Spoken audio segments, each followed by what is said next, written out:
গোমতী নদীর চরে সারা বছরই চাষ হয় নানান ধরনের শাকসবজি। চরের উঁচু জমিতে সাধারণত লাউ, করলা, কুমড়া, বেগুন, মরিচের মতো ফসলের চাষ হয়। তবে এবছর বর্ষা মৌসুমের শুরুতেই অতিবৃষ্টি ও পাহাড়ি ঢলে গোমতী নদীর পানি বৃদ্ধি পাওয়ায় চর প্লাবিত হয়ে ক্ষতিগ্রস্ত হয়েছে হাজার হাজার হেক্টর ফসলি জমি। ফসলের ক্ষেতে জলাবদ্ধতা ও কাদামাটি জমে যাওয়ায় পচতে শুরু করেছে কৃষকের স্বপ্নের ফসল। 2,80,000 টাকা কাকা আমার খরচ হয়েছে, কথাটা বুঝি না। আর সামনের দিকে জানি কোনো গৃহস্থী করব কাকা, আমার দ্বারা কোনো সম্ভব না কাকা। প্রায় 11 লাখ টাকার মতো শুধু মূল ইয়াতেই, আর বাকিগুলো নিজের শ্রম, ওইটা তো আছি। এখন আর কিছু করার নাই, শুধু আমি বা আমাদের চরে যারা কৃষক আছে সবাই দিশেহারা। করলা যে সব ক্ষেত দেখতে আসেন যেটি কাঁচা, কিন্তু রই তুললে এটি লাল হয়ে যাবে, মাটিটা চাপ দিব না, চাপ দিলে লাল হয়ে যাবে। তো গৃহস্থ এই বছর কঠিন মার খেয়েছে। গোমতীর চরের কৃষকরা বলছেন, নদীর পানি বৃদ্ধি পাওয়ায় ক্ষতি কমিয়ে আনতে অনেককেই অপরিপক্ক ফসল তুলে ফেলতে হয়েছে।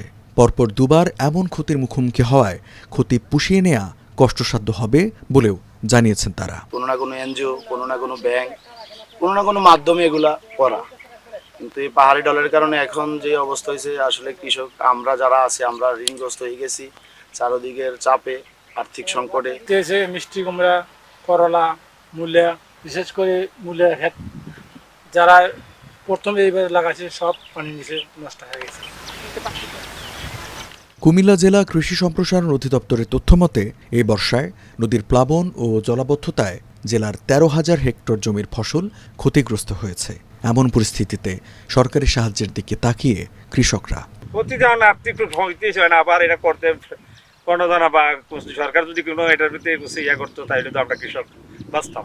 আমার একটি আবেদন যে আমাদের কৃষক যারা আছে তাদেরকে যেন মূল্যায়ন করা হয়, এবং তাদের যে আর্থিক সংকটটা বিভিন্ন ব্যাংক, বিভিন্ন এনজিও, বিভিন্ন কিছু সরকার যেন এগুলোর দিকে একটু নজর দেয়।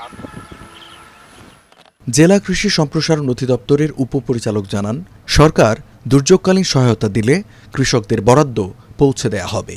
যেটুকু জমি আক্রান্ত হয়েছে পুরোটাই কিন্তু ক্ষতিগ্রস্ত হয়ে যাবে বলে আমরা আশঙ্কা করছি। তো এর মধ্যে গোমতীর চর সংলগ্ন যে উপজেলাগুলো আছে, আদর্শ সদর, বুড়িচং, দেবিদ্বার, এই সকল উপজেলা মিলে গোমতীর চরে আমাদের প্রায় 100 থেকে 120 হেক্টর জমিতে সবজি আবাদ। আমরা কৃষি বিভাগ চেষ্টা করি ওনাদের যতটুকু সম্ভব মানসিকভাবে সহায়তা দিতে, এবং যদি সম্ভব হয় সরকারিভাবে আমরা তাদেরকে উপকরণ দিয়েও সহায়তা দেওয়ার জন্য চেষ্টা করে থাকি।